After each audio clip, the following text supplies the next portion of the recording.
The night wind howled through the rickety wooden walls, making the cabin door creak with a long, eerie wail.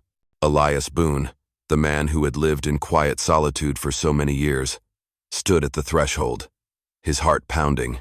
He had waited all winter. The money had been sent, the letter of confirmation received. Today, the bride he had longed for was supposed to be here. But when the door burst open, all those months of hopeful anticipation froze into ice.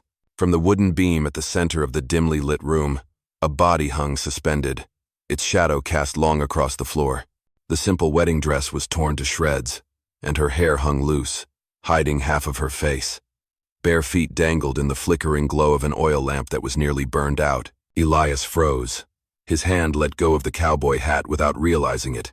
His heart felt like it had stopped. That was the bride he had repaired every cabin wall for, the one he had carefully placed dried flowers for, hoping to welcome her.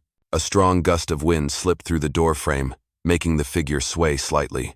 Elias was about to collapse when something even more horrifying happened. Her eyelids fluttered, and a faint moan escaped her throat like a breath of wind. She was not dead. Elias lunged forward, his hands trembling as they reached for the rope cinched tightly around the woman's neck. He whispered, "Dear God, what is happening here?" Elias Boone stood frozen beside the lifeless body hanging from the ceiling. His aging heart, once hardened by countless losses, now trembled like that of a young man. He had waited for this day, the day his bride would arrive to finally end the long years of loneliness inside his cold, desolate cabin. But fate had opened the door with a cruel and merciless blow. Elias was over 40. He had once served as a cavalryman and had seen far too much blood spilled on the battlefield. When the war ended, he came back with calloused hands, a body full of scars, and a soul hollowed out by grief. His young wife had died during a raid by native tribes. Not long after, their only son could not survive either. Since then, Elias had withdrawn from the world, avoiding the eyes of others, with nothing but his horses and the endless afternoons for company. His world had shrunk to a patch of dry land and a worn-down cabin. But the years of solitude had finally pushed him to a decision. He sent all his savings to a broker in town, asking him to find a woman who wanted to start over with a poor rancher. The reply came a letter promising a bride would arrive on the first spring stagecoach.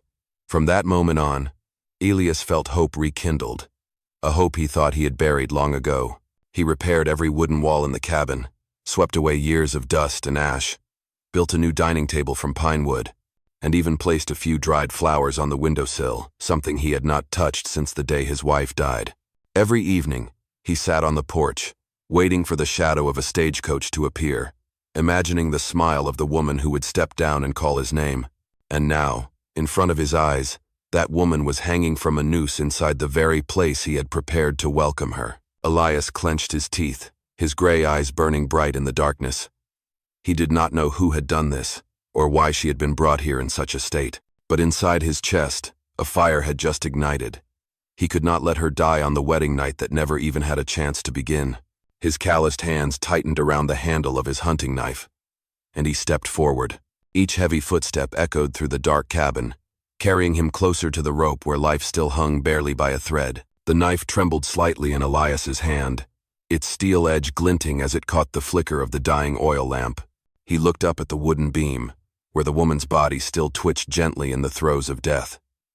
Each breath she took was as fragile as a strand of mist, ready to vanish at any moment.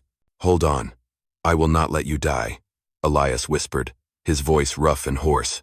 He wrapped his arms around her body, feeling the weight collapse into him, then sliced the rope with a swift stroke. The thick cord groaned dryly before it snapped with a sharp pop. Her limp body fell against Elias's chest. He dropped to his knees, holding her close, as if letting go would cause her to disappear into the shadows. He laid her down on the wooden cot, his calloused hand awkwardly brushing tangled strands of hair from her pale face. Her lips were cracked, her skin ice cold, but her chest was still rising and falling. Elias quickly poured water from a jug, lifted her head, and trickled it carefully between her lips. The water spilled from the corners of her mouth, but then her throat moved, swallowing it down. Elias caught a sudden flicker, her eyelids quivered and slowly opened. Beneath long lashes, her eyes, dark and clouded with pain, wavered as they tried to focus on him. A frail hand reached up, clutching his wrist weak, but refusing to let go. "Please, save." The whisper was barely a breath, but it struck Elias like thunder. He nodded, squeezing her small hand in his. "You will live, I promise." Elias quickly tore strips from his old shirt and wrapped them around her neck, where the rope had left deep crimson marks. He worked like a man possessed, every motion rough but precise. His eyes never left her face, and in his chest surged a strange feeling, something beyond duty, beyond pity.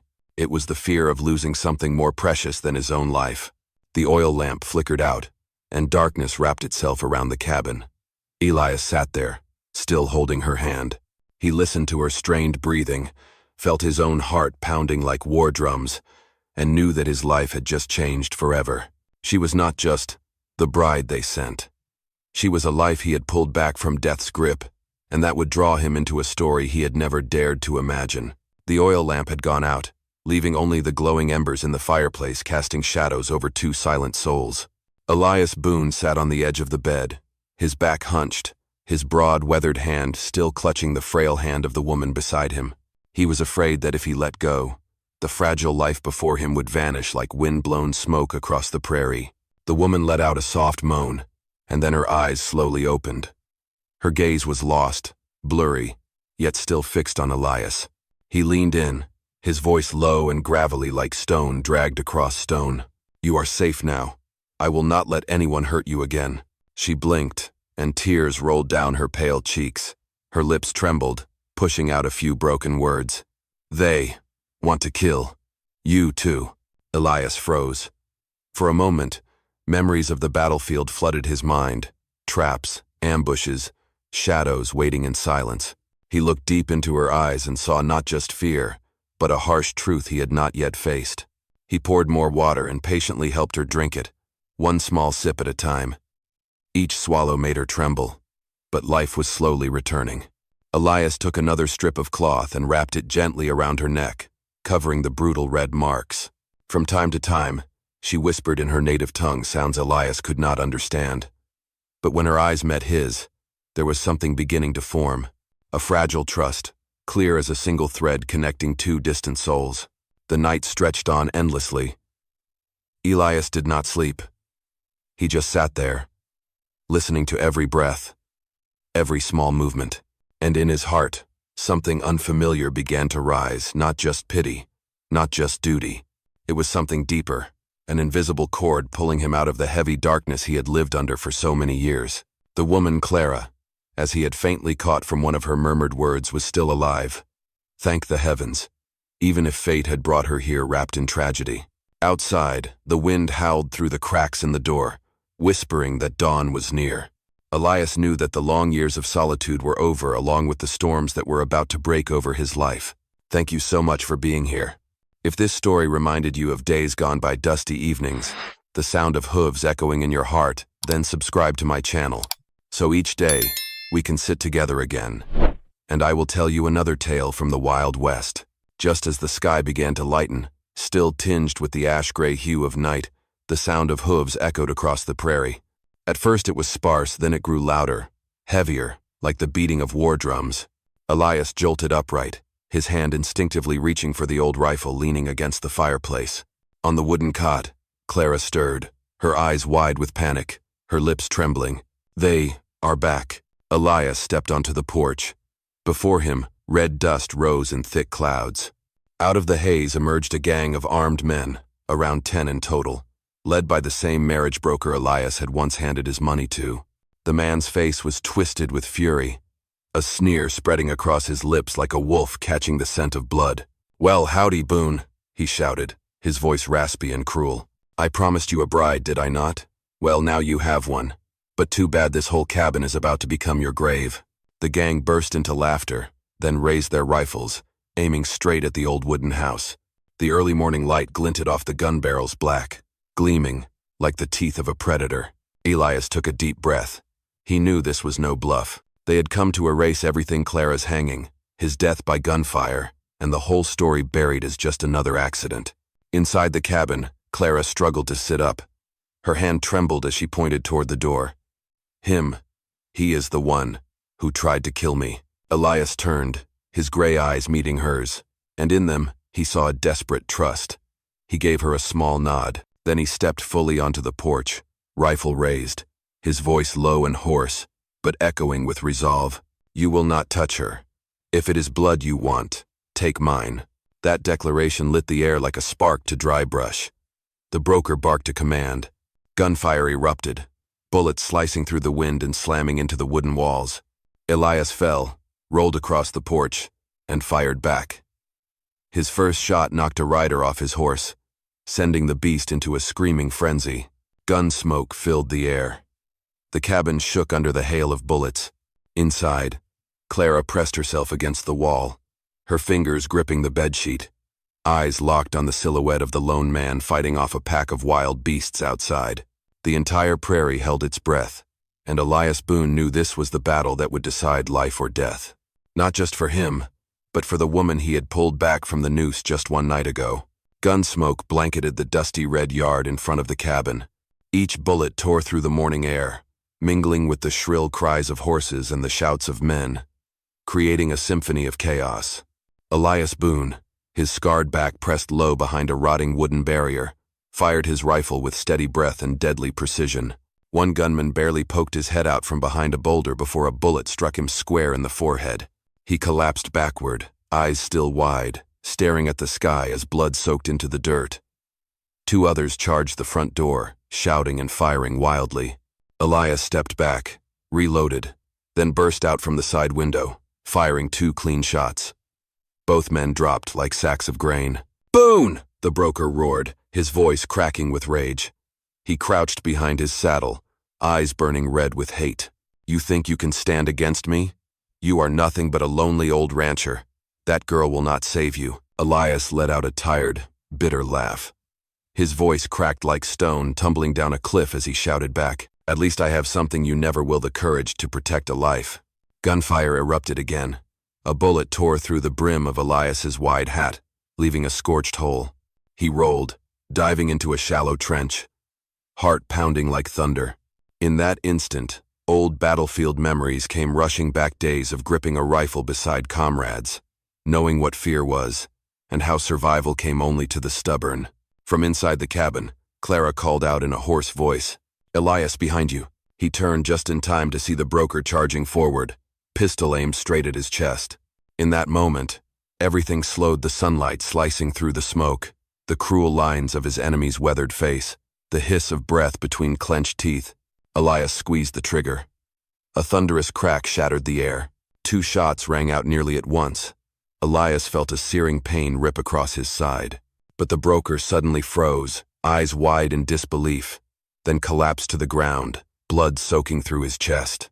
The sneer on his lips faded into silence. The prairie fell still again. Only the haze of gunpowder lingered, the ragged breaths of horses, and Elias Boone standing tall, blood staining his shirt, the heavy rifle still gripped in his hands. Inside the cabin, Clara collapsed onto the bed, tears spilling like a broken dam. She knew he had not pulled the trigger just to save himself. He had fought to hold on to the fragile chance for both of them to live. The smoke began to clear, leaving behind the stinging scent of gunpowder hanging over the red dirt yard. The bodies of the gunmen lay scattered around the cabin. Their horses had fled in a panic, the sound of hooves fading into the vast prairie. Elias stood motionless, his calloused hand still gripping the rifle, his chest rising and falling. The wound at his side throbbed with pain, blood soaking through his shirt, but he was still standing, and he was still alive. Inside the cabin, Clara struggled to sit up. Her body trembled, but her eyes burned bright. When Elias stepped through the door, her lips quivered as she whispered, "You saved me." Again, Elias knelt beside her, setting the rifle down and placing a firm hand on her shoulder. "No one will ever touch you again, Clara. I swear it." His voice was hoarse, but the words rang out like an oath. Outside, new hoofbeats echoed across the land. Elias jolted, lifting the rifle once more. But this time, it was not the enemy. It was neighbors from nearby ranches, drawn by the thunder of gunfire. Broad-shouldered men on horseback circled the clearing, rifles in hand. One of them dismounted, eyes scanning the wreckage in disbelief. "Boone, what the hell happened here?" Elias looked around, then pointed to the dead broker lying in a pool of blood. He set a trap, hung my bride to lure me into death. He wanted land. He wanted money. Now he has paid the price. The neighbor clicked his tongue and shook his head. Whispers of missing women around town suddenly made sense. So, those bastards were the ones behind it all, he muttered, then looked at Elias differently, no longer as a reclusive old rancher, but as a man who had stood up against evil. They helped Elias gather the bodies, collect the weapons, and stamp out the small fires still smoldering on the cabin roof. Clara was helped onto the porch. Her face was still pale, but her gaze was steady. For the first time, she stood in the daylight with no rope around her neck. Elias sat on the front step, blood still seeping from his side, but his heart felt lighter than it had in years. Clara gently leaned her head against his shoulder and whispered, "You did not just save my life, you saved everything I am." Elias squeezed her hand softly, his gray eyes catching the glow of the morning Sunday. He knew, without a doubt, this cabin would never be empty again. Clara was now part of his fate, and he would protect her to the very end. The dawn finally rose, golden light spilling across the prairie after a long night shrouded in gun smoke. Elias Boone's cabin still stood, its wooden walls riddled with bullet holes, the roof tilted but holding firm just like the man himself. Weathered, wounded, but unbroken, Clara sat on the front step, an old blanket wrapped around her shoulders. Her eyes still held traces of pain, but within them now gleamed a spark of light. Her hand gripped Elias's, trembling, but certain, as if holding tight to the path he had carved out for the both of them. Elias gazed out toward the distant fields, where red dust was slowly fading in the morning Sunday. All winter, he had waited alone, hoping a bride would come, someone to hold on to through the rest of his days. And when that door opened, he saw death hanging in the middle of that small room. He thought his hope had turned to ash, but in that moment of despair, he found something that war and loss had stolen from him long ago, a reason to keep going. The woman sitting beside him was not just the bride who was sent by a filthy broker. Clara was proof that even in the wild heart of the West, there were still lives worth saving. And sometimes, a single act, cutting a rope, preserving a fragile breath, could be enough to change the course of fate. A neighbor returned and placed a hand on Elias's shoulder. "You did the right thing, Boone. Folks will remember this night. No one will look down on you ever again." Elias only nodded, his eyes fixed on the rising Sunday. He knew he had not yet found a perfect home, but he had found something deeper, a truth that echoed louder than any bullet. The West does not give happiness to those who wait in silence. It only gives it to those who stand up, who protect, who love even when death is close behind. Clara rested her head gently on Elias's shoulder, her eyes closing in a rare moment of peace. Elias sat upright, one hand resting on the old rifle across his knees. Their shadows stretched long across the ground, mingling in the morning light. And in that quiet moment, Elias whispered, as if speaking only to himself, "Happiness does not come from what we wish for, but from what we dare to hold on to with kindness and courage. The harsh West has taught me this. Happiness does not come from waiting. It comes from the moment we dare to stand up and protect life. Sometimes it is as simple as cutting a rope. Sometimes it means pointing a gun at evil. But it is that courage that turns loneliness into a home, and despair into hope. At last, I just want to live a joyful, peaceful life. Thank you, my friends.